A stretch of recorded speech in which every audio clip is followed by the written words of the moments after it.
Giraffes Can't Dance, read by Evie Rojak. Gerald was a tall giraffe whose neck was long and slim, but his knees were awfully crooked and his legs were rather thin. He was very good at standing still and munching shoots off trees. But when he tried to run around, he buckled at the knees. Now every year in Africa, they hold the jungle dance, where every single animal turns up to skip and prance. And this year, when the day arrived, poor Gerald felt so sad, because when it came to dancing, he was really very bad. The warthog started waltzing, and the rhinos rocked and rolled. The lions danced a tango that was elegant and bold. The chimps all did a cha-cha with a very Latin feel, and 8 baboons then teamed up for a splendid Scottish reel.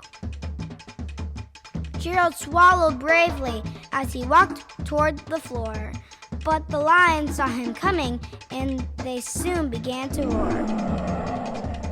"Hey, look at clumsy Gerald," the animals all sneered. "Giraffes can't dance, you silly fool. Oh, Gerald, you're so weird." Gerald simply froze up. He was rooted to the spot. "They're right," he thought. "I'm useless. Oh, I feel like such a clot." So he crept off from the dance floor and he started walking home. He never felt so sad before, so sad and so alone. Then he found a little clearing and he looked up at the sky. "The moon can be so beautiful," he whispered with a sigh. "Excuse me," coughed a cricket, who'd seen Gerald earlier on, "but sometimes when you're different, you just need a different song. Listen to the swaying grass and listen to the trees. To me, the sweetest music is those branches in the breeze." So imagine that the lovely moon is playing just for you. Everything makes music if you really want it to. With that, the cricket smiled and picked up his violin. Then Gerald felt his body do the most amazing thing.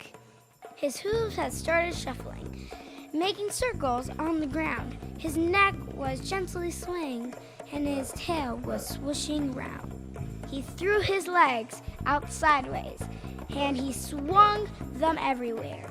Then he did a backward somersault and leaped up in the air.